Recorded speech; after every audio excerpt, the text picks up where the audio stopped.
Et bonjour, c'est Nicolas de Immobilier Compagnie, bienvenue dans cette nouvelle émission. Et dans cette émission, on va parler de la fiscalité. Et on va essayer de le faire avec joie et bonne humeur.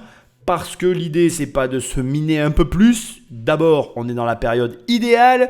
D'une manière ou d'une autre, soit tu as déjà rempli ta déclaration d'impôt, tu as signé la page, soit tu es en train de finir de la remplir, tu fais partie des retardataires. Et dans les deux cas, on y est tous passés d'une manière ou d'une autre. Et le but de cette émission, c'est de te faire sentir un peu moins seul face à cette feuille d'impôt. Autre élément aussi, autre but de l'émission, c'est que vraisemblablement, si tu fais partie de la famille des investisseurs, tu payes des impôts d'une manière ou d'une autre. Alors certes, certains investisseurs arrivent à passer au travers parce qu'ils sont dans l'année où ils ont fait des travaux, ou parce qu'ils ont eu des travaux, ou parce que, peu importe les raisons, mais ils arrivent à passer au travers, mais d'une manière ou d'une autre, tôt ou tard, tu finiras par en payer, surtout si tu as bien investi, et je te le souhaite. Et du coup, autant en parler, même si, encore une fois, j'ai conscience que ce n'est pas le sujet que l'on a envie le plus d'aborder, qui ne nous met pas le plus de baume au cœur. Pourtant, j'espère essayer en tout cas de te faire passer un bon moment au travers de cette émission, tout en discutant de ces sujets qui sont un petit peu parfois compliqués, surtout quand ça nous touche. Comme d'habitude,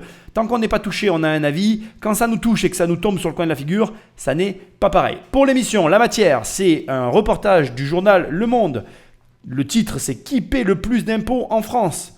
Les pauvres ou les riches ?» Bien sûr, parce que bon, on en profite pour classer les gens dans deux catégories. Bon, après, moi, je le fais aussi, donc je ne vais pas les critiquer. L'idée, c'est de creuser et de voir si tout ça, c'est juste ou pas. C'est aussi un peu ce qu'il y a derrière l'émission du Monde.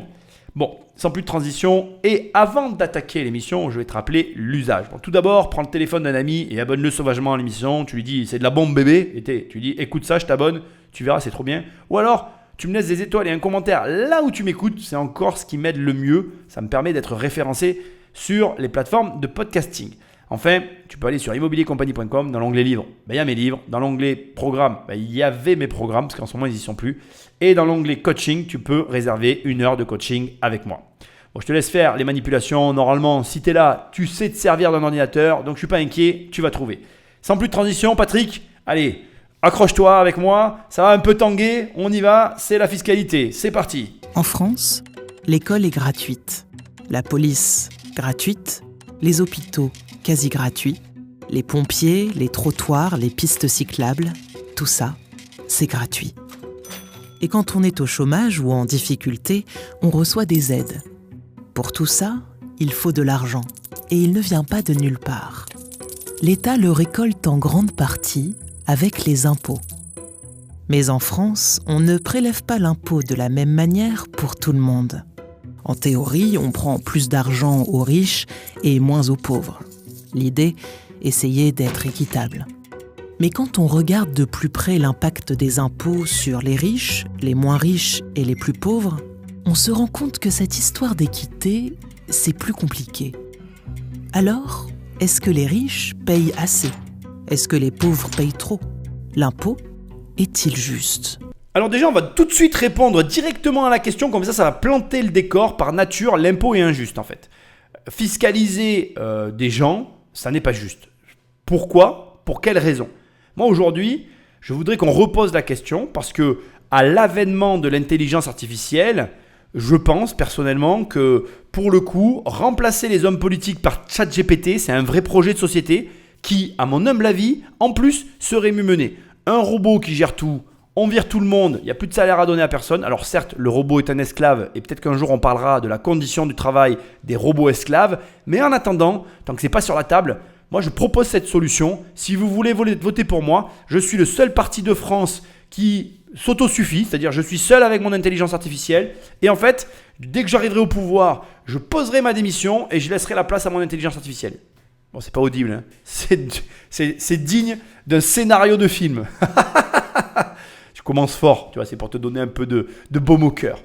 Non mais, honnêtement, on pourrait se poser la question quand même. Aujourd'hui, à l'aube de l'intelligence artificielle, pourquoi on a besoin d'autant de gens à la direction de l'État ? Mais bon, bref, passons. Donc pour moi, l'impôt est injuste par nature. Je suis quand même assez sérieux sur ce point-là. Je vais te dire pourquoi. Parce que d'abord, l'impôt, il est décidé en fonction d'un contexte. Et il n'est jamais remis en question, surtout en France. Et ça, je trouve ça mais absolument anormal. Je vais en prendre le cas de la CSG-CRDS. C'est un impôt qui devait s'arrêter en 2023-2024. Si je ne dis pas de bêtises, tu auras le droit, alors j'ai vérifié, mais je peux peut-être avoir fait une erreur. Et pour autant, il a été reconduit par tous nos chers et tendres élus qui étaient tous d'accord pour ne pas qu'il s'arrête. Donc après, il y a des exonérations sur cet impôt, mais bref, à l'époque, cet impôt avait été fait de façon provisoire, et puis le provisoire est devenu permanent, et c'est à peu près comme ça pour la totalité des impôts. Je trouve ça anormal. J'allais dire un truc encore que je ne vais pas dire, mais quoi que si je peux te le dire, j'allais te dire, si une situation s'améliore, normalement, les impôts devraient se réduire. Mais bon, c'est ma réflexion à moi, donc elle n'engage que moi, donc peut-être que ce n'est pas juste ce que je dis, mais en tout cas, je vois là une forme d'anomalie incompréhensible à mes yeux, que des impôts qui sont censés être provisoires et qui finalement ne disparaissent jamais. Ensuite, il y a une démarche intellectuelle en France qui me dérange profondément, c'est qui a dit qu'on devait se soucier de savoir de l'équité de l'impôt, mais ça n'a aucun sens en fait. Je veux dire, il y a un impôt, il a été déjà établi de façon tout à fait logique. 10% de 10 millions, ça représentera toujours plus que 10% de 20 000 euros. Donc, de façon tout à fait logique, même s'il y en a qui disent oui, le pourcentage devrait être dégressif, ben non en fait. Je veux dire, dans la mesure où tu as le même pourcentage appliqué à deux personnes différentes, le niveau de revenu fera le reste du travail pour toi. Donc, bien évidemment que la personne qui paye 10% d'impôts et qui gagne 20 000 euros, ben, elle donne beaucoup moins que la personne qui gagne 10 millions d'euros. Et bien évidemment que la personne à qui qui a 10 millions d'euros, si elle paye le même montant que celle qui a 20 000 euros, ben, il lui reste plus d'argent à la fin. Et je vois pas où est le problème en fait. La question sous-jacente qu'on ne pose jamais et qui m'agace profondément, c'est à revenu différent, quel est le temps que passe chaque personne pour obtenir ce revenu? De quelle manière est gagné l'argent? Que font les gens de l'argent? On pourrait poser comme ça des questions sans arrêt en fait. Et du coup, tu te rends compte que finalement, il y a autant de facteurs internes que de facteurs externes qui conditionnent le niveau de revenu des individus. Donc, chercher l'égalité, chercher l'équité, c'est chercher quelque chose qui n'existe pas. Il y a des gens qui naissent avec des maladies auto-immunes, avec des maladies orphelines, avec des maladies génétiques. Et donc, c'est pour ça qu'on va tous s'inoculer la même maladie. Ça n'a aucun sens. Ça n'a aucun sens. On n'accepte pas la différence. Donc en fait, ce qui est dérangeant dans cette réflexion, et c'est ce qui me dérange le plus d'ailleurs, c'est que de manière tout à fait affichée et avérée, on déclare qu'il y a des gens différents et qu'on va les traiter différemment dans ce pays, mais qu'on est pour l'égalité. Donc en fait, on s'achète une conscience en déclarant quelque chose, égalité, fraternité, je ne sais pas quoi là, ça c'est ce qu'on déclare, mais dans les faits, dans la réalité des actes, non, en fait, on le dit, mais on ne le fait pas. Et ça se retrouve à tous les niveaux de la société française. Et ça, pour moi, ça crée un malaise social dont on ne parle jamais, que je ne comprends pas, et qui s'aggrave par des lapsus de langage. Quand au début elle dit « l'hôpital est gratuit, l'école est gratuite », elle oublie de dire que la justice est gratuite aussi en France. Quand tu vas au tribunal en France et que tu n'as pas les ressources, eh ben, tu ne payes pas.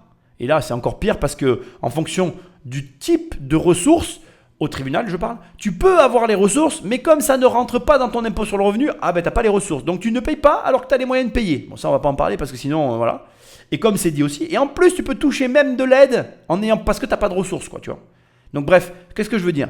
Je veux dire que ça devrait être interdit de laisser dire à des gens que ces services sont gratuits. À aucun moment, c'est gratuit. Comme elle dit, c'est payé par le contribuable. Ça, c'est pas pareil. Gratuit, ça n'existe pas en fait. Gratuit, c'est un mot qui est là pour vendre. Et c'est là pour attirer le chaland. Mais la gratuité, elle existe que parce qu'il y a quelqu'un qui paye pour toi. Et la question en France, c'est plutôt qui paye et qui ne paye pas. Et comme il y a plus de gens qui ne payent pas que ceux qui payent en ont marre. Et t'inquiète pas, ça va pas être le sujet de la vidéo. On va juste discuter de ça à bâton rompu, juste pour que tu te sentes moins seul et pour que tu vois que, payer des impôts, c'est sûr que c'est embêtant, mais malheureusement, ça fait partie de la vie. Ça, c'est la répartition des revenus moyens de la population française. Les 10% les plus pauvres touchent en moyenne 10 500 € par an, soit 900 € par mois. Les 10% les plus riches reçoivent en moyenne 133 000 € par an, soit 11 000 € par mois. Le reste de la population se répartit ici.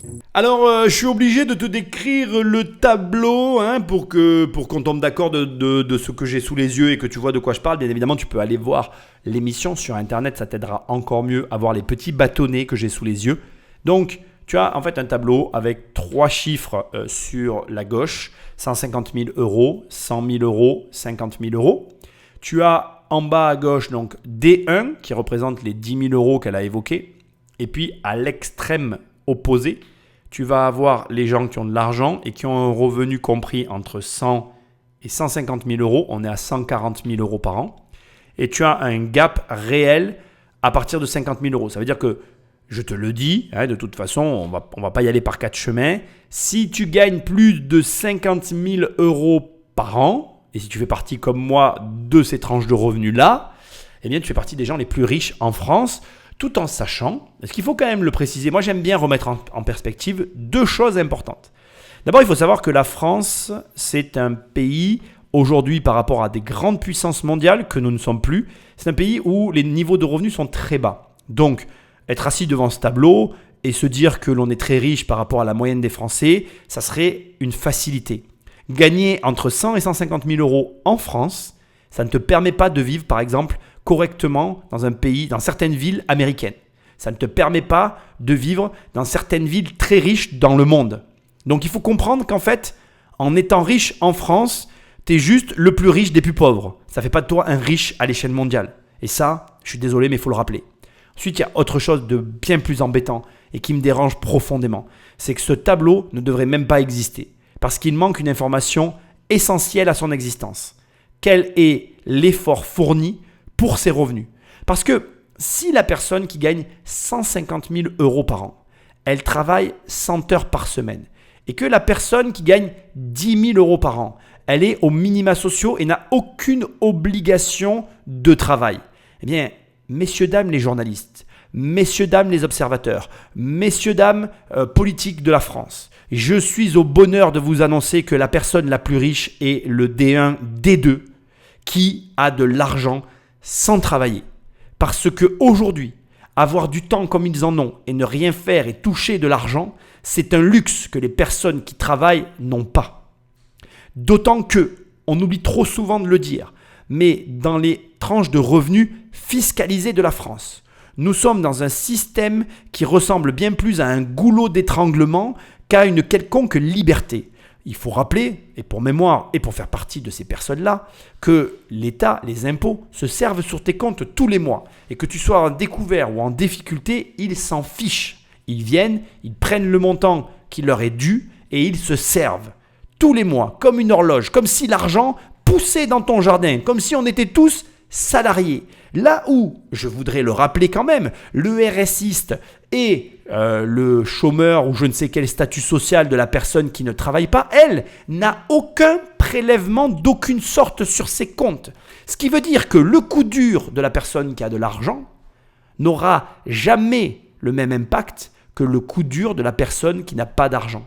Ça, on t'en parle jamais, personne n'en parle. C'est tabou, les gars, c'est tabou, faut pas en parler. Parce que ça pourrait mettre mal à l'aise, j'ose même pas le dire, mais ça pourrait mettre mal à l'aise l'électrice ou l'électeur, je sais pas si ça se dit d'ailleurs, qui entendrait ces propos. Mais c'est vrai, parce que quand tu as de l'argent et que tu prends un coup dur, et que tous les mois, l'impôt vient et se sert, alors que tu n'as plus d'argent, tu récupères les AJO, la totale, tu rentres dans un système où tu es mort.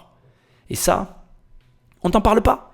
On ne te le dit tout simplement pas. Et on te dit derrière, comme ça a été dit au début, ah oui mais en France vous êtes bien, vous avez l'hôpital gratuit, vous avez la justice gratuite, vous avez l'école gratuite, vous avez la fac gratuite.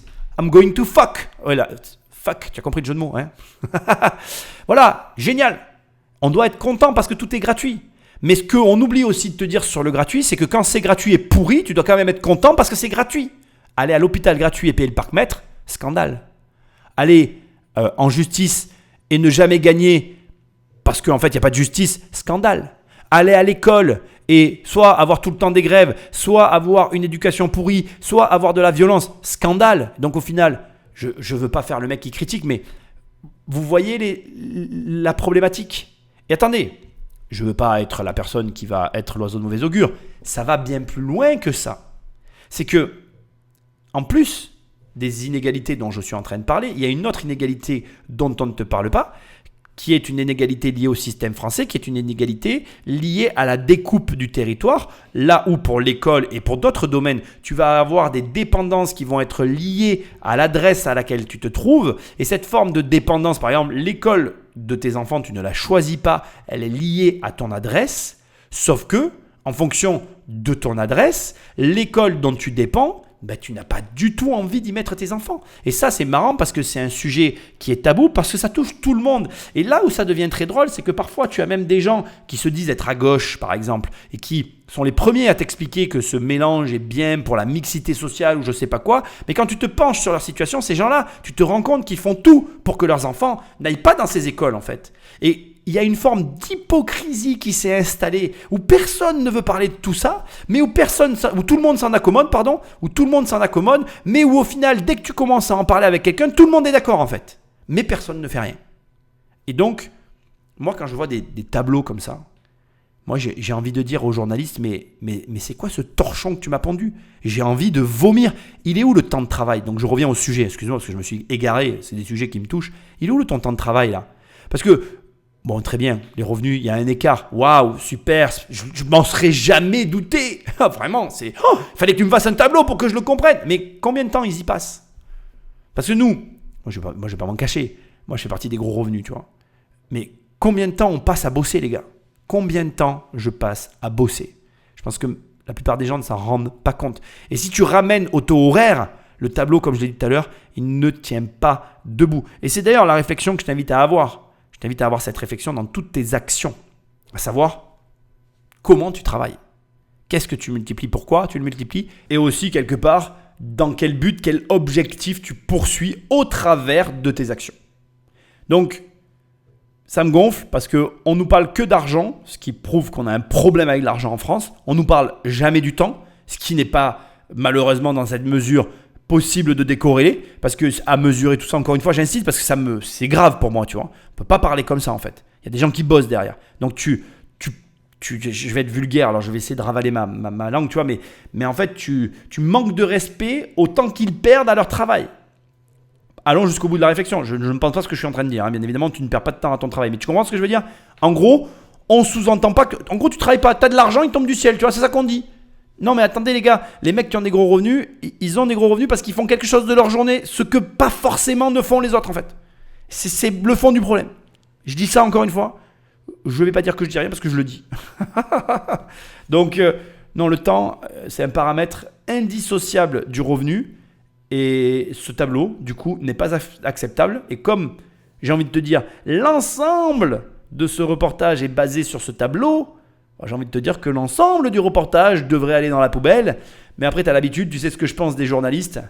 C'est pas du très haut niveau. Hein. Allez, c'est pas grave, on continue. Il y aura des bonnes choses et des bonnes choses à analyser quand même. Ces sommes représentent 100% des revenus de chaque catégorie. Voyons maintenant ce qui est prélevé sous forme d'impôt. Et commençons par l'impôt sur le revenu. L'impôt sur le revenu. L'impôt sur le revenu. Voici la part qu'il représente dans le budget des Français. De 0 à 1% pour les plus modestes et près de 8% pour les plus riches. Pourquoi cette différence ? Parce qu'il s'agit d'un impôt progressif. Imaginons qu'une personne touche 10 000 euros de revenus nets imposables par an, une autre 30 000 et une autre 100 000. Plus elles gagnent de l'argent, plus elles sont prélevées à un taux élevé. Mais ce n'est qu'une petite partie des prélèvements. La plupart des autres impôts en France sont proportionnels. Un nouvel impôt pour le commerce et les services. C'est la TVA. La CSG, l'impôt sur les sociétés et des impôts de production. Un impôt proportionnel, c'est un impôt dont le taux de prélèvement est le même pour tout le monde, peu importe le niveau de revenu. C'est le cas des taxes sur les produits, comme la TVA, la taxe sur la valeur ajoutée. Quand une personne pauvre achète un ordinateur à 1 000 euros, 200 euros de TVA sont prélevés. Quand une personne riche fait la même chose, elle paie la même TVA. Ce qu'on voit alors, c'est que cet impôt pèse beaucoup moins sur le budget global du riche. Et même si cette personne riche achète 10 ordinateurs, la TVA prendra une part moins importante dans l'ensemble de son budget que si une personne pauvre achète un seul ordinateur.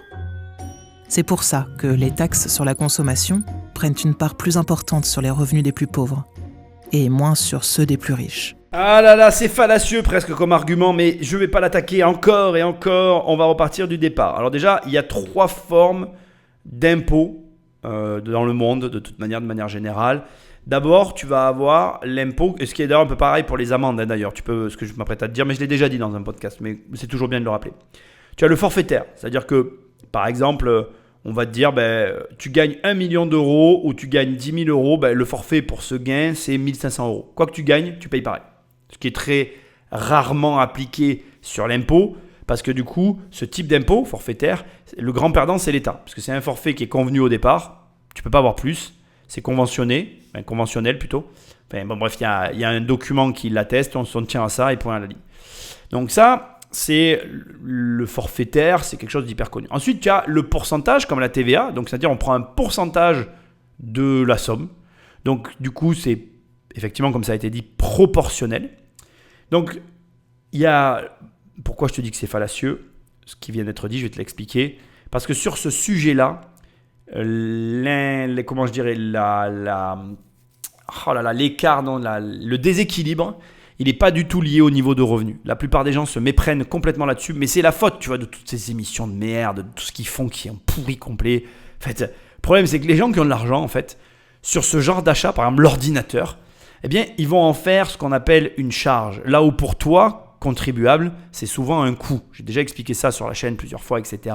C'est-à-dire que la réalité, et c'est une injustice en soi, mais pas vraiment, c'est aussi un choix de vie quand même, c'est que les gens qui ont de l'argent, souvent, ils sont entrepreneurs indépendants, c'est le profil de ces gens-là, et du coup, ils ont le loisir de pouvoir, au travers de leur société, acheter des éléments qui leur sont autant utiles dans le privé que dans le professionnel.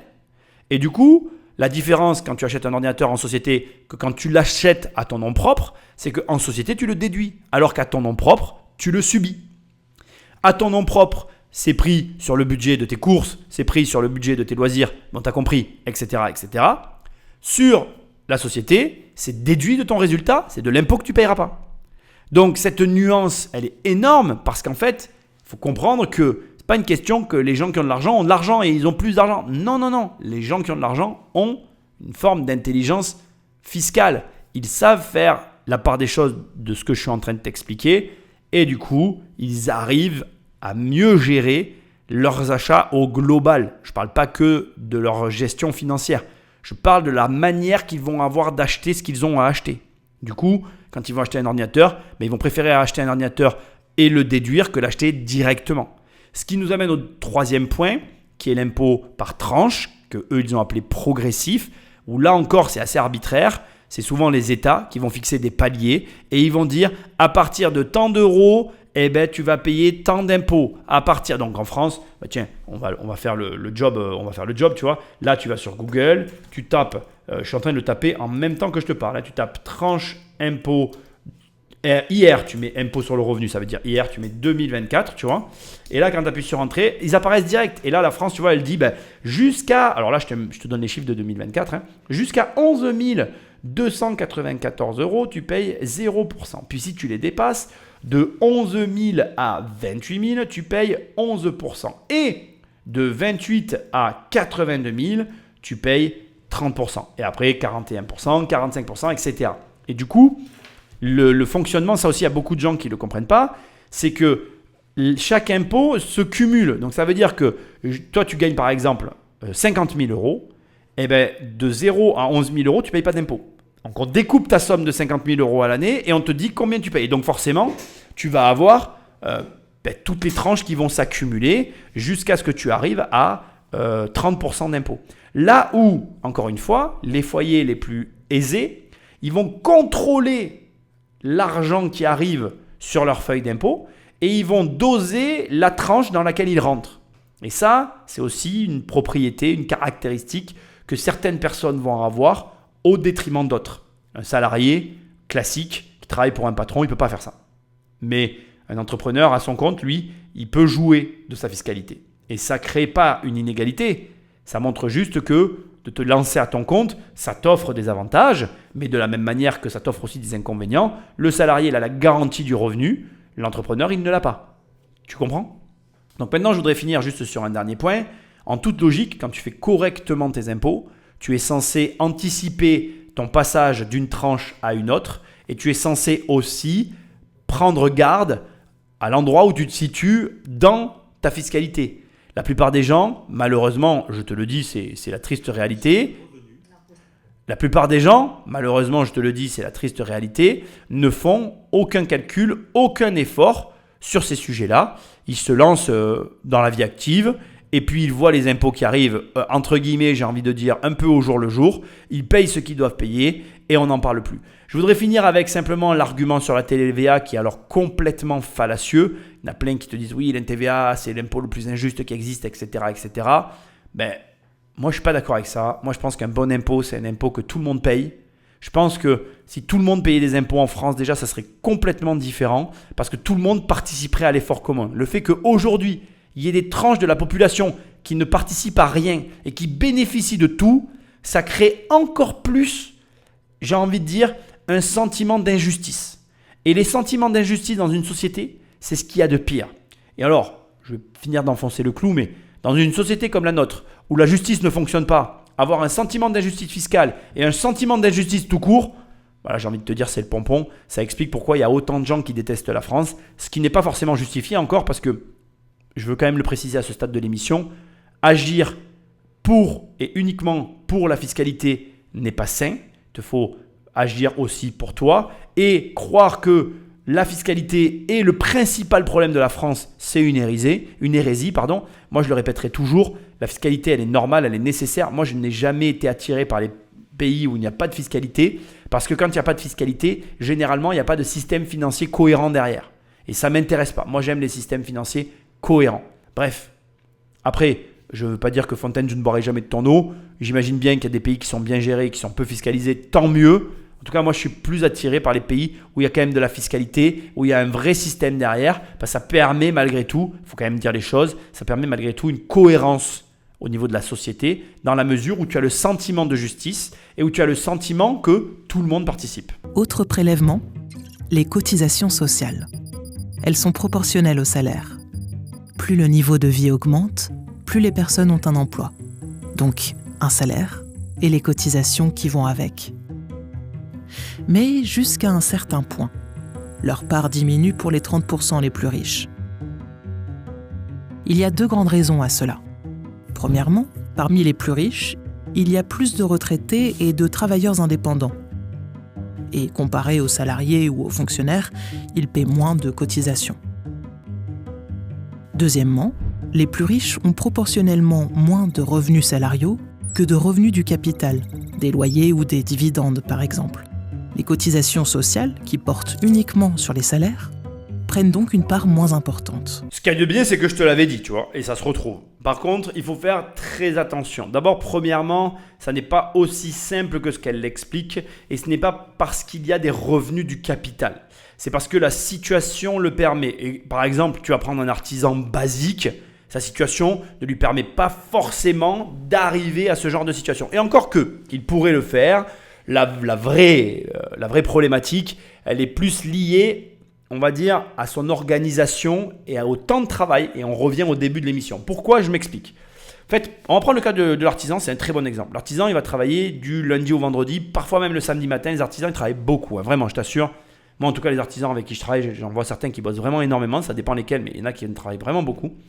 Et leur boulot fait qu'ils font des chantiers toute la journée. Ils vont avoir la partie administrative qui va soit être gérée par des cabinets indépendants, soit par leur comptable, soit par leur femme, soit par une tierce personne indépendante qui va faire la compta et les papiers pour eux.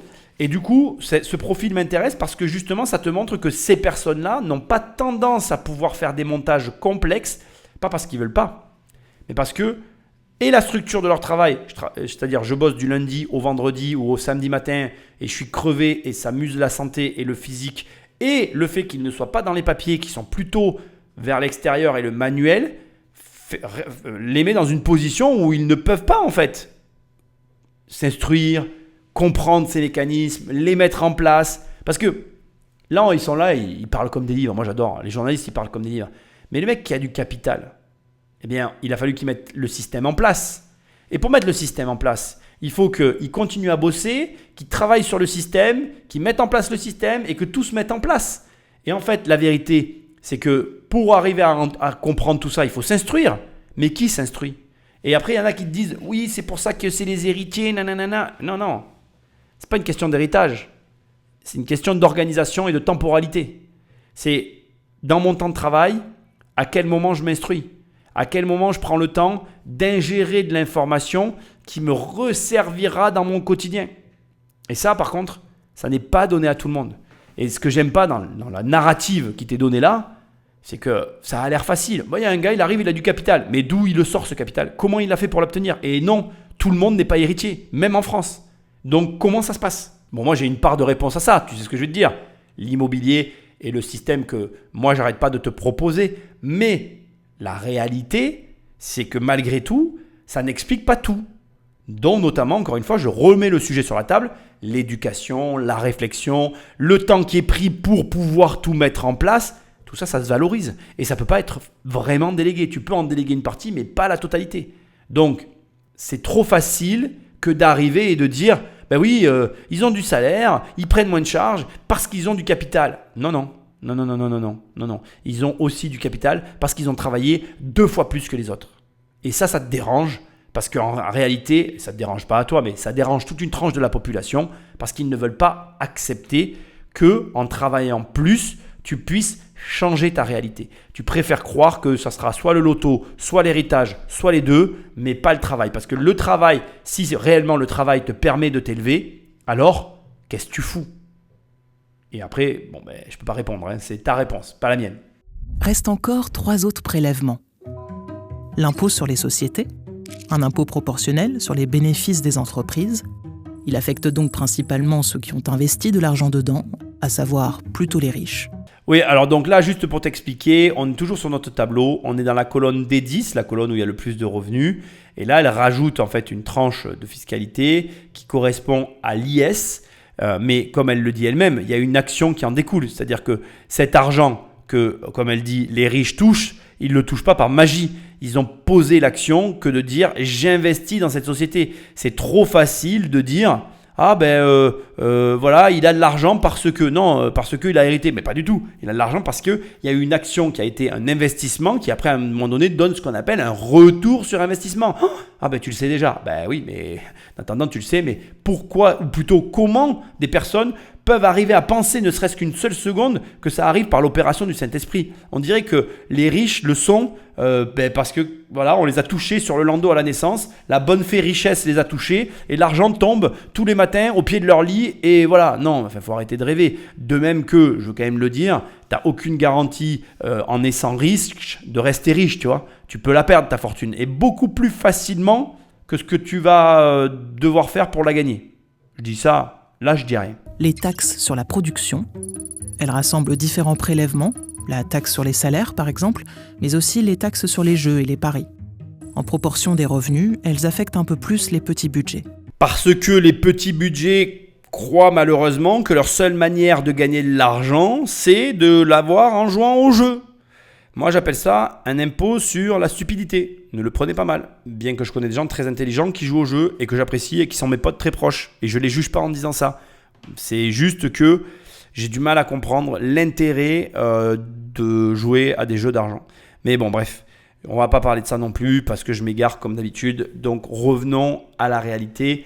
Le fait est que c'est un plaisir aussi, que c'est un plaisir qui est taxé. Et de mon point de vue, l'anomalie, elle est plus du côté de la taxe que de quelque côté que ce soit. En réalité, j'ai un peu du mal à comprendre pourquoi ces impôts sont grévés à cet endroit-là. Ils ne peuvent pas en enlever un peu des impôts, ça ferait du bien à tout le monde. Et en plus, les jeux, ça reste un plaisir pour certaines personnes, même si moi je suis un fervent ou un farouche opposant aux jeux d'argent. En attendant, les gens qui jouent aux jeux, ils ne me font pas de mal et j'ai un peu de mal à comprendre pourquoi ils sont taxés. Mais bon, ça encore une fois, ça n'engage que moi. Enfin, il y a les autres impôts sur les revenus et le patrimoine. Il mêle différents types d'impôts, comme la CSG, la contribution sociale généralisée, un impôt proportionnel, ou l'impôt sur la fortune immobilière, un impôt progressif. Alors, globalement, voilà ce qu'on observe. Les impôts prennent une part plus importante dans le revenu des pauvres que dans celui des riches.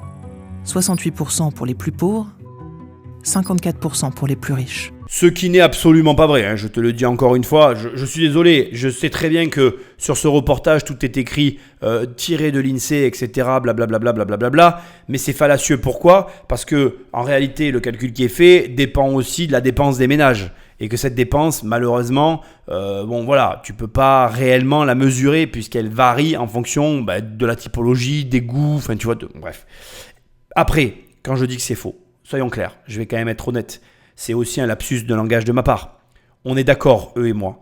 Parce qu'au final, en France, tu peux tourner le Rubik's Cube dans tous les sens, tu payeras 60,4% d'impôts. Donc là, ça a un petit peu augmenté ces dernières années.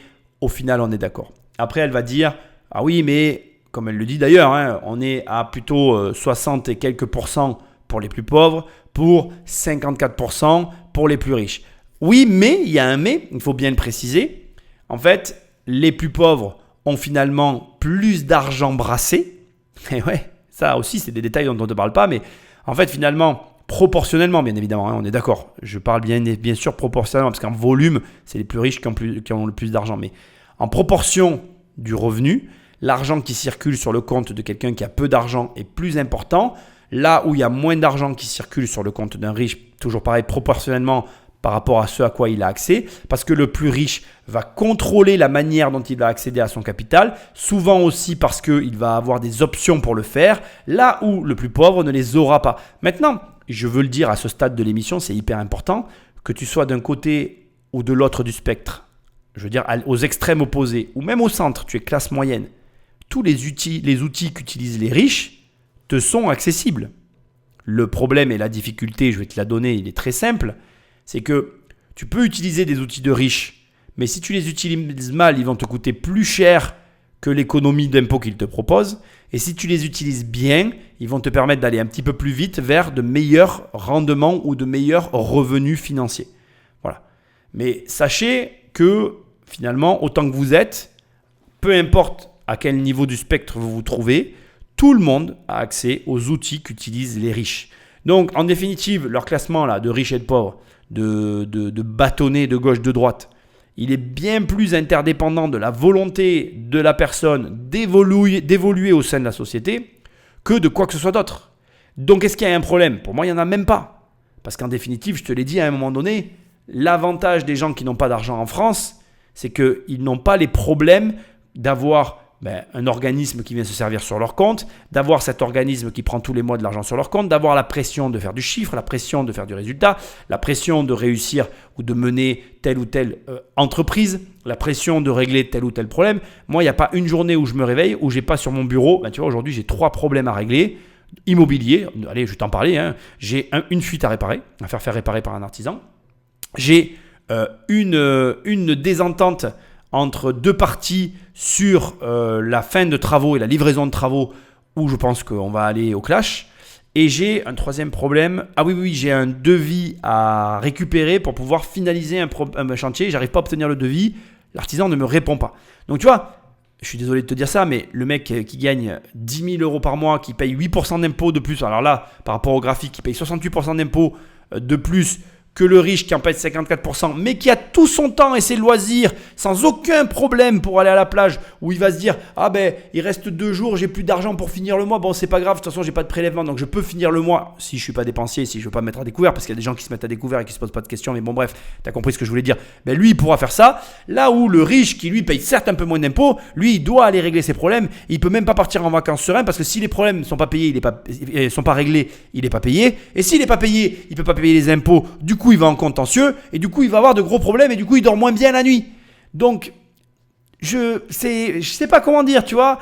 Moi, ce genre de truc, ça me gêne aux encolures, en fait. Ça me gonfle. Parce que c'est pas vrai, en fait. C'est fallacieux. Il y a que les éléments qui intéressent les journalistes ou les personnes qui veulent produire ce genre de contenu dans le but de quoi, d'ailleurs ? Je sais pas. Quand on voit les graphiques, on est entre 50 et 68% d'impôts en France, c'est quoi l'objectif? Qu'on soit sous le communisme, qu'en fait on ait tous le même salaire et comme ça tout le monde sera content? Mais rassurez-vous les gars, quand tout le monde sera content, il y aura toujours un pimpin comme moi qui va se coudre une étoile bleue dans le dos, parce que j'adore le bleu et j'adore les étoiles, et les voisins seront jaloux parce que sur leur t-shirt de la même couleur que le mien, eux ils n'ont pas d'étoile bleue et ils voudront mon étoile bleue. De toute manière, si tu n'es pas jaloux par l'argent, tu seras jaloux par autre chose. Donc j'ai du mal à comprendre le propos et l'objectif de ces productions de contenu, parce qu'elles n'amènent à rien, et en plus, comme j'arrête pas de le dire depuis tout à l'heure, elles ne donnent pas tous les détails pour en apprécier réellement la teneur, parce qu'il y a des gens, et je le comprendrai tout à fait, qui veulent pas avoir de l'argent, parce qu'ils veulent pas avoir les problèmes liés à l'argent, tu vois. Et c'est d'ailleurs ce qui crée la différence entre les personnes.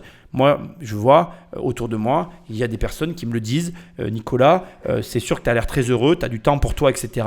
Mais les problèmes que tu gères, moi, j'en voudrais pour rien au monde. Et très bien, c'est ce qui fait d'ailleurs la diversité de notre vie, la diversité de notre monde. On est tous différents. Il faut des gens comme moi qui proposent des biens et des services pour alimenter le marché locatif. Moi, je loge des gens.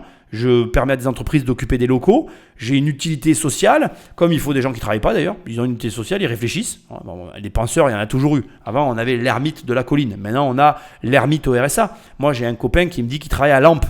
Tu sais, il est chercheur à Lampe. Il cherche un emploi. Bon, maintenant, il paraît que ça s'appelle France Travail. Il ne pourra plus me faire la blague. Mais tu m'as compris. Donc, il y a toujours eu des gens comme ça, des gens oisifs. Et ma foi, dans la mesure où ils ne nous gênent pas, mais pas de problème. Donc moi je suis pour la diversité, je suis assez ouvert d'esprit pour comprendre qu'on a tous des objectifs de vie et une façon de voir la vie différente, mais il y a un moment donné, quand on fait des comparaisons, essayez au moins de faire les trucs correctement. Vous pourriez au moins le préciser qu'il y a une différence temporelle non négligeable et que en France, il y a des gens qui ont fait le choix de ne pas travailler, et c'est un choix qui s'entend, qui se comprend, qui est justifié, parce qu'ils ont moins de problèmes ces gens-là. Et moi, je peux te dire que il y a des gens qui courent après cette vie-là toute leur vie et qui n'arrivent pas à l'obtenir. Et il y en a, ils ont été plus malins, ils sont venus en France et ils l'ont eu, la vie comme ça. Voilà. Donc moi, je n'ai pas d'avis sur le sujet. Je trouve ça intéressant qu'on tape toujours que sur les riches, sans jamais non plus dire que, malgré tout, les gens qui n'ont pas d'argent, ils ont aussi certains avantages que les riches n'auront jamais. Comme par exemple, ils ne se prendront jamais la tête devant leur feuille d'impôt à s'arracher les cheveux parce qu'ils trouvent que le montant final est juste inacceptable et que ça met en danger leur vie au quotidien parce que le montant ne fait que monter et que malheureusement, c'est pas aussi facile que ça à un certain point de continuer d'augmenter ses revenus. Et c'est un problème en soi dont on ne te parle jamais. Mais il faut tout de même préciser une chose. Si on regarde le montant des impôts versés, non pas en proportion, mais en euros, 7 000 € par an en moyenne sont versés par les plus pauvres et 70 000 € par les plus riches. Mais une fois l'impôt prélevé, il ne reste plus que 3 300 € par an aux plus pauvres, tandis qu'il reste encore 70 000 € aux plus riches. Mais c'est quoi cette réflexion? J'arrive pas à la comprendre. J'ai l'impression qu'il y a une personne qui a 2 enfants, une très belle et une très moche, une fille ou un garçon très beau et un garçon très moche, peu importe, et qui les compare et qui va garder la plus belle. Parce que l'autre est riche et moche, tu vois.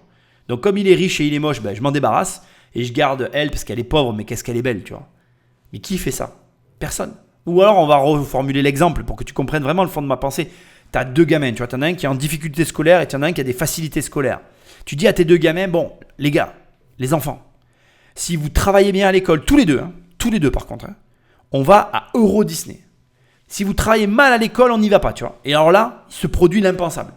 Celui qui travaille mal à l'école, il s'arrache, mais il s'arrache. Putain, il a la meilleure moyenne à la fin de l'année. Et l'autre, qui travaillait bien, il s'en fout en fait. Et du coup, il a une mauvaise moyenne. Et là, tu dis à tes 2 gamins, je vais pas à Euro Disney. C'est fini, on n'y va pas à Euro Disney. C'est terminé, personne n'y va. Putain, mais le gamin qui travaillait mal à l'école, mais t'imagines la destruction totale. C'est un coup à ce qu'il déteste ses parents. Moi, personnellement, j'ai jamais eu de frère et de sœur, mais je vis une situation comme ça, mais je finis par détester mes parents. Et même mon frère au final. Parce que il travaillait bien, qu'est-ce qu'il a foutu? C'est à cause de lui que je vais pas à Euro Disney. Qu'est-ce que j'ai à voir avec lui? Il pouvait pas travailler. Enfin, elle est où la justice là? Et j'ai la sensation en fait que cette histoire, tu vois, c'est un peu l'histoire des citoyens et de l'État français.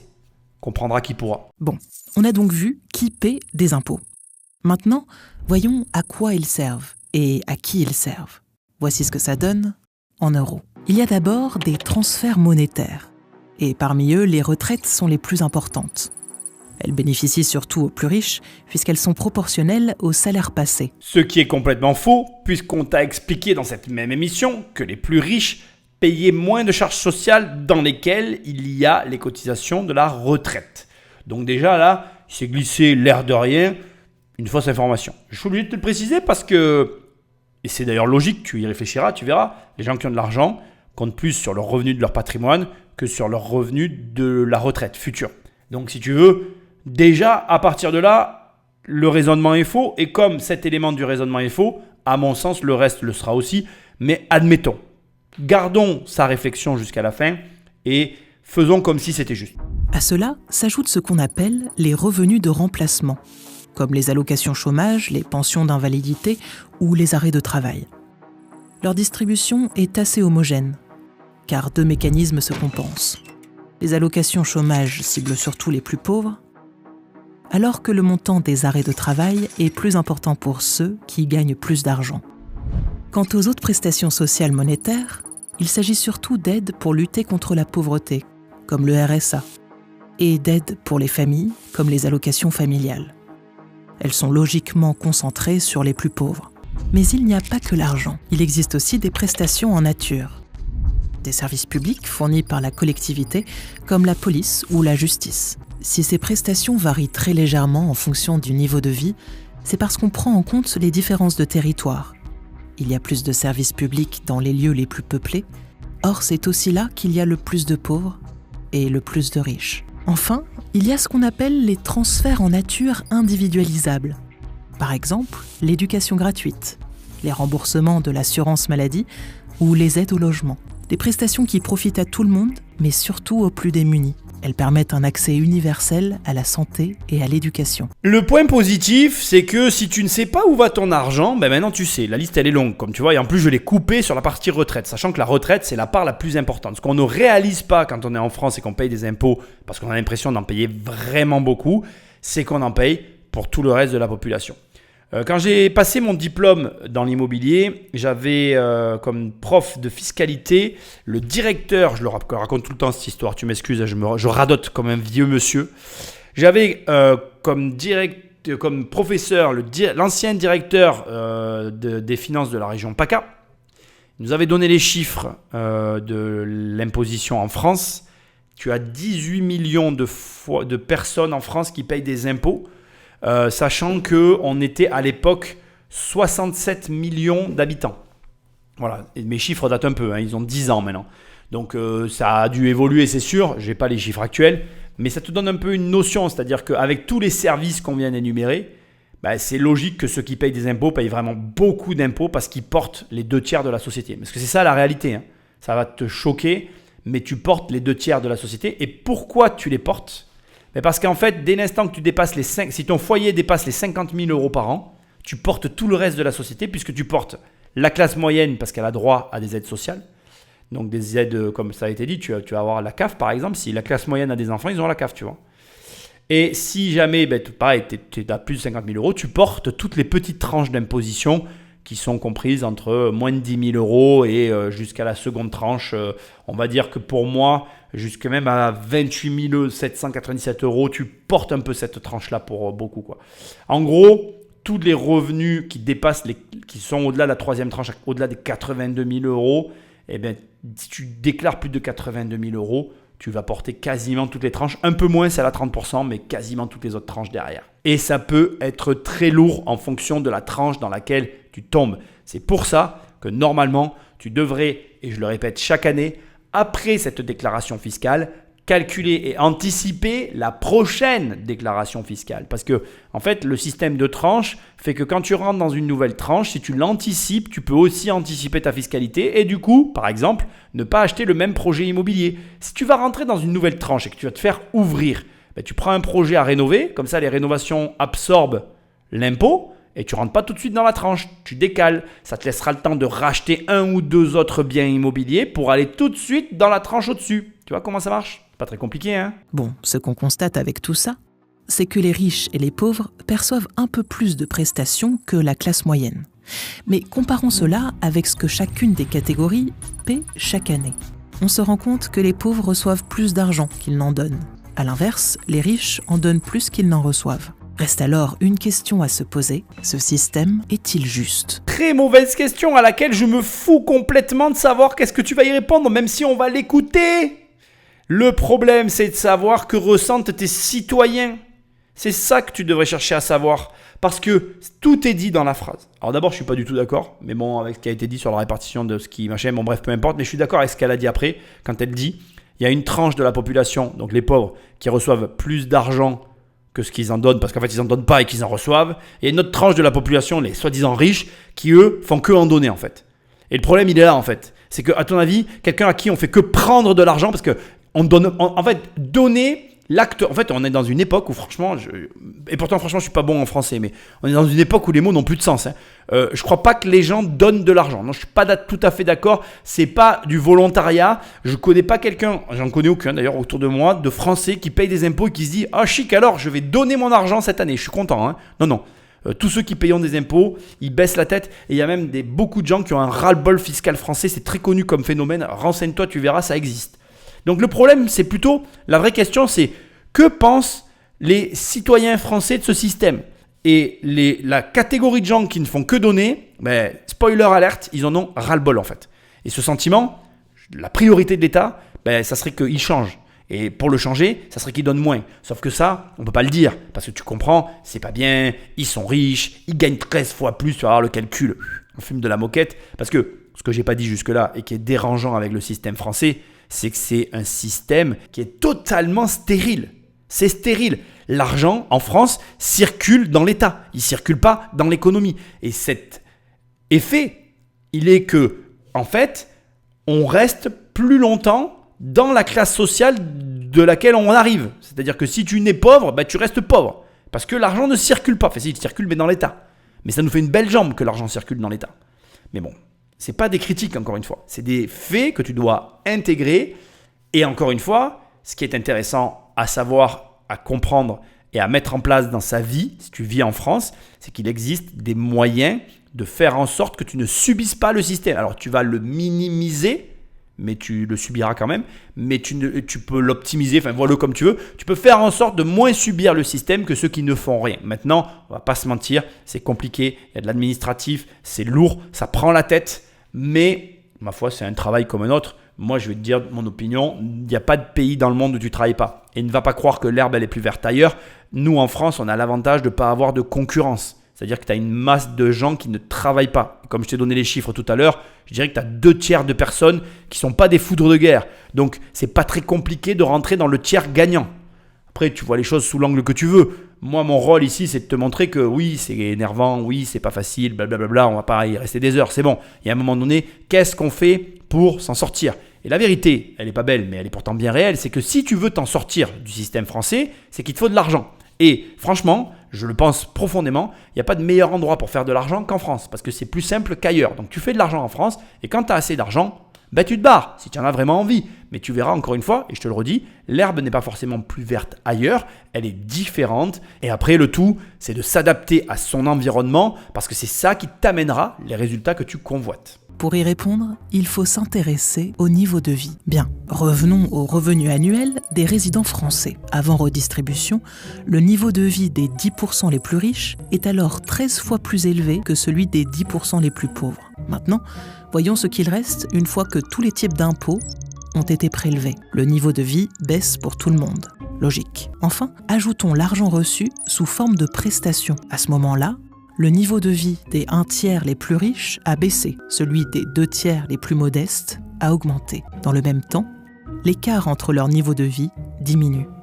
Il passe de 13 à 3 fois plus élevé pour les plus riches par rapport aux plus pauvres. Alors, est-ce que tout cela est juste ou injuste ? Eh bien, cela dépend du type de société qu'on choisit. Veut-on laisser la possibilité aux inégalités de s'installer ? Ou faire en sorte d'équilibrer les niveaux de vie ? En fait, ce choix définit le degré de solidarité que l'on souhaite en tant que société.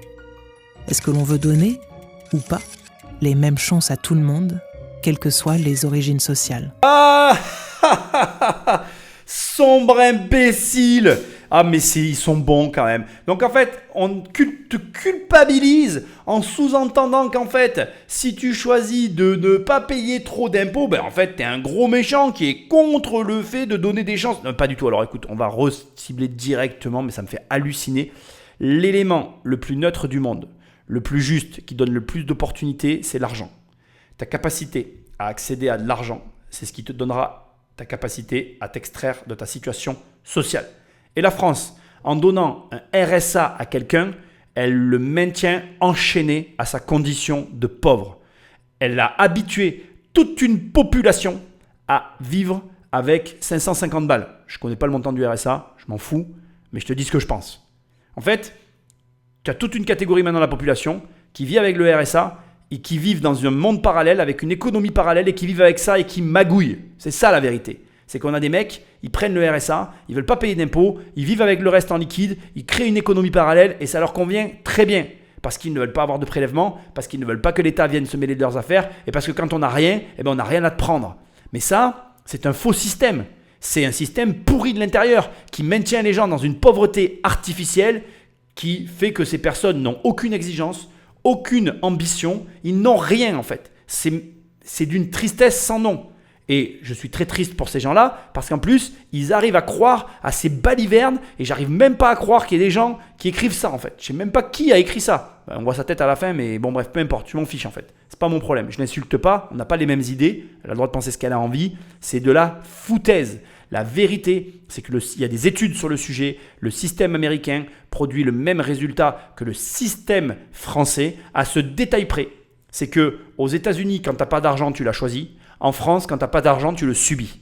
Et quelqu'un qui subit un manque d'argent, c'est dégueulasse. Et ce que fait la France à ces gens, c'est honteux, c'est scandaleux. Et il n'y a que les gens de l'intérieur qui peuvent le savoir en fait. Parce que quand tu racontes ça à des gens de l'extérieur, ils ne te croient même pas en fait. Les mecs te disent non, c'est pas vrai. Je te dis mais si, c'est vrai.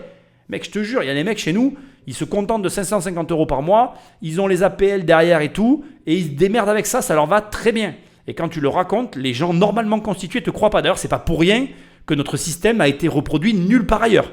Donc en réalité, à la fin de cette émission, la seule question qu'on devrait tous se poser, c'est que si on a le système le plus performant du monde, le système fiscal le plus performant au monde, comment ça se fait qu'il n'y ait pas un seul pays qui nous ait reproduit notre système, qui l'ait copié ? Pourquoi il n'y a personne qui veut adhérer à notre mode de fonctionnement ? Posez-vous simplement cette question. Quand quelque chose fonctionne, les gens le copient. Quand quelque chose ne marche pas, les gens le fuient. Et aujourd'hui, que tu sois d'accord ou pas avec moi, et même si ce que je dis, tu trouves ça bien ou pas bien, on s'en fout. On met tout ça de côté, c'est même pas le propos. Je pense qu'il n'y a aucune personne ici, normalement constituée, qui pourrait venir me dire, actuellement, en l'état, le système français fonctionne parfaitement. Avec le niveau d'impôt que l'on a et en comparaison du retour que l'on obtient, c'est-à-dire la qualité de ce que l'on a en retour de ce que l'on paye, il y a une anomalie. Je ne sais pas où aller, ça ne me regarde pas, je ne suis pas homme politique, mais tout le monde la constate aujourd'hui. Il y a un malaise, on s'accorde tous là-dessus. Il y a un vrai problème. Et ce qui me dérange le plus, ce n'est pas tant le problème en soi, parce qu'il y a des gens qui peuvent le régler, tout le monde peut amener des solutions, on peut rentrer dans la vie politique. C'est solutionnable. Je n'y vois rien de catastrophique. Moi, ce qui me dérange, c'est ces discours-là. Ça, par contre, c'est scandaleux en fait. Scandaleux de finir en culpabilisant les gens, l'air de dire tu payes des impôts, mais si tu ne veux pas en payer, tu ne veux pas être dans une société solidaire. Mais là, c'est plus de la solidarité, ma grande. C'est de la débilité profonde. Tu as le droit d'être débile, mais ne demande pas à ce qu'il y ait des gens qui te suivent. Si demain, je te vois sauter d'un pont, et je te le dis direct, tu sauteras seul, je ne te suivrai pas. Si tu as envie de le faire, fais-le. Mais aie au moins la décence de le faire seul. Et c'est ce que je reproche et que j'ai dit d'ailleurs dans cette émission, c'est l'hypocrisie. Je déteste l'hypocrisie. Et il y a énormément d'hypocrisie autour de tout ça, notamment quand on prend le temps de regarder ce que font les gens réellement qui ont ce discours-là, de ce qu'ils disent. Et cette dissonance, elle me dérange encore plus quand ça va jusqu'à produire du contenu où je suis certain que si on allait creuser, on ne trouverait pas la cohérence la plus totale dans la vie de cette personne par rapport à ce que véhicule cette personne. Alors écoute-moi bien, on va finir là-dessus. La fiscalité, ce n'est pas une fatalité, il faut quand même le dire. Même si on est dans le pays le plus fiscalisé du monde, on te prend 60,4% d'impôts, il te reste 40% à gérer. Même avec 40%, tu peux faire des miracles. Il faut quand même le savoir. Même avec 40%, tu peux faire des miracles. Et je veux quand même te dire autre chose aussi. Moi, je suis parti d'en bas. au début, tu ne ressens pas la fiscalité. La fiscalité, tu commences à la ressentir quand tu commences à arriver en haut de la tranche à 30%. Là, elle commence à se faire vraiment pesante. Quand tu passes dans la tranche à 41%, ça fait mal. Et la tranche à 45%, ça te joue réellement sur le moral. Ça fait quelque chose parce que là, ça devient des montants qui sont très importants. Parce que ce qu'on ne te dit pas aussi, et ce que personne ne te dit, c'est que même quand tu as beaucoup d'argent, les gens qui ont de l'argent continuent à connaître la valeur de l'argent, contrairement à ce que toutes ces personnes essayent de te faire croire. Et quand tu commences à lâcher tous les mois un salaire, parce que c'est de ça dont on parle, moi je te le dis, c'est de ça dont on parle. Tous les mois, tu lâches un salaire à l'État et tu ne le donnes pas, contrairement à ce qu'elle vient de te dire. On vient te le prendre sur ton compte, on te le prend en fait. On ne te demande pas si ce mois-ci tu as eu un problème et si tu as découvert. Bim, c'est retiré. Généralement, à ces niveaux de revenus, et je sais de quoi je parle, tu as des autorisations de découvert et même quand tu les as pas, et je sais aussi de quoi je parle, en fait le banquier, il libère parce que tu as de l'argent sur les autres comptes. Donc du coup, le banquier, il paye les impôts. Il dit, c'est bon, ça ils peuvent prendre, de toute façon, il fera des virements. Il s'en fiche en fait. Parce que sur ces comptes-là, il y a des comptes associés, c'est quand même là comme ça que ça se passe, et du coup, on peut payer en fait. Et donc, l'État vient prendre. Et on ne te demande pas. Et quand tu as la valeur de l'argent, ça fait quand même quelque chose. Je ne peux pas te dire que ça fait rien et je ne peux pas te dire que ça te passera. Parce que ce n'est pas vrai, ça ne te passera jamais.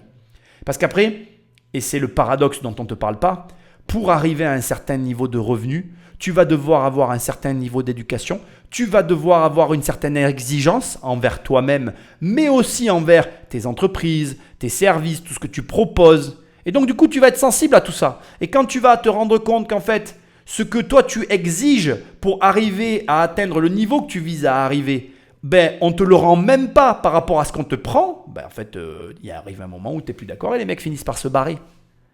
Et encore une fois, pour voir autant d'argent circuler dans un État qui n'est pas capable de gérer correctement derrière, et d'ailleurs je vais te faire une ouverture de parenthèse très rapide, j'ai hésité à faire une émission sur le sujet mais je ne la ferai pas, je suis tombé la dernière fois sur un reportage sur les autoroutes de France. Et là aussi j'avais des reproches à faire aux journalistes parce qu'ils ont oublié de dire l'essentiel, c'est que les autoroutes de France ont été vendues parce que quand l'État les gérait, l'État perdait de l'argent. J'ai envie de te dire, mais quel imbécile perdrait de l'argent avec des autoroutes ? En fait, tu as la réponse, l'État. Voilà. Donc si tu veux, je referme ma parenthèse, ce que j'essaye de te dire, c'est qu'en même temps, on attend des choses de l'État dont on sait qu'il n'est pas capable de fournir le résultat qu'on attend de lui. Donc après, c'est tes croyances personnelles, ce n'est pas une émission qui est faite pour t'influencer. Je maintiens mes propos, la France, ça reste une opportunité qui a plein d'avantages. Je ne crache pas sur la France, je suis réaliste par rapport à l'état du pays, à la situation fiscale, etc. On est tous dans le même bateau, on n'a pas le choix. Si on a envie que ça change, on n'a que deux solutions. Il n'y en a pas trois, il n'y en a pas une, il n'y en a pas cinq, il n'y en a que deux. La première, tu fais de la politique. La deuxième, tu t'en vas. Et c'est tout. Et tu choisis l'une de ces deux solutions. Si tu n'es pas content et que tu râles et que tu restes, tu n'as que le droit de la fermer. Si tu es dans un processus de départ, que tu râles parce que tu n'es toujours pas parti, là c'est acceptable. Mais s'il n'y a pas de processus de départ, si rien n'est enclenché et que tu râles, s'il te plaît, ferme-la. Ou alors, tu te lances dans la politique et tu changes le processus de l'intérieur. Mais à un moment donné, il faut arrêter. Encore une fois, c'est ce système qui t'offre les opportunités que tu vas avoir en immobilier et dans d'autres domaines. Donc, on ne peut pas tout avoir. C'est parce qu'on est un enfer fiscal qu'on a une majorité de gens qui ne travaillent pas. C'est parce qu'on a cette majorité de gens qui ne bossent pas que si tu travailles ici, tu vas gagner plus d'argent plus facilement que dans n'importe quel pays du monde. Et donc, c'est grâce à tout ça que la France est ce qu'elle est. Et malgré tout, même malgré tous ses défauts, la France reste un beau pays avec un climat fort agréable, une architecture et une histoire magnifiques. Et la fiscalité, c'est quelque chose dans l'avenir qui peut changer, alors que, par exemple, le climat ou l'architecture, ça ne se change pas facilement. Voilà. Allez, j'ai un dernier petit mot à te dire. Je vais prendre juste un dernier passage de ce qu'elle dit à la fin parce qu'il y a un truc qui m'intéresse et on boucle l'émission. Par ailleurs, on a parlé des impôts payés par les 10% les plus aisés, mais il faut savoir que parmi eux, les 1% les plus riches ont une situation particulière. Et dans une étude supervisée par l'économiste Thomas Piketty, on peut voir qu'ils paient en proportion encore moins d'impôts, et que cette part a fluctué au cours du temps avec les différents gouvernements. Moi, je veux t'amener une explication sur cette partie-là parce que je pense que c'est extrêmement important que tu l'entendes et que tu le comprennes pour faire fluctuer à la baisse ton impôt sur le revenu. Soit tu vas t'internationaliser, c'est-à-dire que tu vas avoir un profil international avec des capacités ou en tout cas un potentiel de multiples sociétés, enfin bref, de flux financiers qui viennent de l'étranger et qui vont te permettre d'optimiser grandement ta fiscalité et du coup de la réduire drastiquement, parce qu'encore une fois, comme c'est le pays le plus fiscalisé du monde, c'est facile de comprendre que dans le moindre pays où tu vas t'installer ou alors où tu vas avoir un hub ou alors tu vas avoir des revenus en parallèle, tu vas pouvoir contrebalancer l'extrême fiscalité de notre pays. Donc déjà, ça je voulais absolument te dire. Ou encore alors, tu vas avoir effectivement certains Français avec des montages complexes qui vont vraiment optimiser à mort leur fiscalité, mais, et ça aussi c'est jamais dit, ça m'énerve, l'argent ne peut pas être pris aussi facilement que ce que tu peux l'imaginer. Il va se traduire par des mécanismes un peu plus complexes certes, mais qui ne vont pas permettre un accès aussi facile que ce que la plupart des gens d'ailleurs en entendant ça imaginent. C'est-à-dire qu'en gros, ton argent, c'est pas comme quand tu es salarié, c'est pas comme quand tu es, moi je sais même pas quel exemple te donner, c'est pas comme quand tu as l'argent sur tes comptes. Et c'est un peu ce que je reproche, quand on te dit Bernard Arnault il est milliardaire, il n'a pas de milliards sur ses comptes, c'est la valeur. Et ça les gens ne le comprennent pas. Et c'est encore plus vrai en France, où quand tu as des sociétés en France, entre toi et ton argent, et d'ailleurs, elle le dit à la fin, il y a des lois, des règles, il y a plein de choses qui s'interposent et qui font que du coup, ça n'est pas facile. Donc ne fantasmez pas ces fameux 1% dont elle te parle, c'est lié à des situations particulières et qui n'offrent pas, alors ça offre des avantages, mais pas dans les conditions dans lesquelles la plupart des gens les imaginent. Maintenant, et je ne veux pas non plus minimiser, on est quand même d'accord que la vie, elle est plus simple dans ces conditions-là que dans les conditions classiques. On est d'accord, et je le dirai sans aucun détour, c'est beaucoup plus facile de vivre en ayant les connaissances des fonctionnements de ces montages-là et en ayant accès à ces avantages-là qu'en étant au RSA. Mais maintenant, encore une fois, le RSA, je suis désolé de te dire ce que je vais te dire, il y en a déjà qui le veulent et avec qui ça leur convient. Même si ça ne te plaît pas de l'entendre, c'est la réalité. Donc moi, je ne suis pas là pour apporter un jugement sur ces situations-là. Je suis juste là pour apporter des précisions et pour finir par te dire que de toute façon, la fiscalité, il t'en faut une pour atteindre un certain niveau financier. Et quand tu auras ce niveau financier-là, tu pourras envisager de nouvelles perspectives dans tes finances, dans ta manière d'optimiser tes impôts, etc., etc. Sache qu'en tout cas, moi j'ai pris beaucoup de plaisir à faire cette émission. Je n'en veux pas du tout à cette journaliste. On n'est pas d'accord, mais je suis OK avec ça. Et je serais totalement d'accord si tu ne l'es pas avec moi-même. Tu as compris ce que j'ai voulu dire. On ne peut ne pas être d'accord et malgré tout élargir ses réflexions. Comprends une chose qui est très importante, c'est que je trouve, et c'est la raison de mon existence et du contenu que je produis, je trouve que franchement, tous les contenus qui sont produits sur l'argent sont de très mauvaise qualité. On te parle de tout ça d'une manière vraiment de très basse qualité. Le niveau financier est très bas, c'est nul en fait. Il n'y a aucune personne qui a beaucoup d'argent en France et qui fait ce qu'elle veut avec son argent. Il y a énormément de contraintes, surtout en France. Et même s'il y a des avantages, il y a des manières de faire, je ne le nie pas. Je veux que tu entendes que c'est compliqué. Et c'est beaucoup plus simple ailleurs. Et d'ailleurs, tu regarderas les expatriés, les gens qui partent, le truc qui les fascine le plus, qui les interpelle le plus, c'est la légèreté administrative, la facilité avec laquelle ça se passe dans les autres pays, là où ça se passe beaucoup plus mal chez nous. Et où finalement, au global, quand tu ajoutes l'administratif, la mentalité et la fiscalité, eh bien finalement, tu te rends compte qu'il y en a beaucoup qui vont te dire que la légèreté administrative, la mentalité générale et la fiscalité font que c'est plus simple ailleurs. Mais la fiscalité n'est pas le poids principal de la France, même à mon niveau à moi. Moi, je trouve qu'on est plus harassé, écrasé par une administration, des règles, des lois qui nous empêchent d'être libres, finalement. Et même le système fiscal actuel, je ne le trouve pas du tout adapté. Cette manière qu'ils ont de prendre l'argent quoi qu'il arrive sur les comptes, moi, ça me choque toujours autant. Mais c'est comme ça, c'est notre pays et il faut faire avec. Et de toute façon, tu t'y habitues, tu t'y adaptes, on s'adapte à tout. Moi, à chaque fois que j'ai passé des niveaux d'impôts différents, je me suis adapté à des niveaux d'impôts que je ne connaissais pas. Et quand j'ai commencé à donner de plus en plus d'impôts, j'ai appris à vivre avec. Et c'est vrai que c'est très étrange parce que tu te retrouves des fois, maintenant aujourd'hui c'est mon cas, maintenant je donne des montants d'impôts qui étaient avant mes revenus en fait. Et tu te dis mais waouh, en fait, que s'est-il passé ? C'est comme ça. Voilà. Puis les fonciers, c'est pareil. Maintenant, tu donnes des niveaux de foncier qui sont hyper importants et en fait, tu vis avec et tu t'y habitues et c'est comme ça. Et je te souhaite de franchir les étapes parce que ça veut dire que tu avances, ça veut dire que tu comprends, ça veut dire que tu t'éduques, ça veut dire que tu évolues, tu t'adaptes et ça veut dire que tu es sur le bon chemin, quoi. Voilà, tout simplement. Je te remercie d'avoir écouté cette émission. Like, partage, abonne-toi, laisse-moi un commentaire, va sur Immobilier Compagnie, tu connais la chanson. Et puis je te dis à très bientôt dans une prochaine émission. Salut!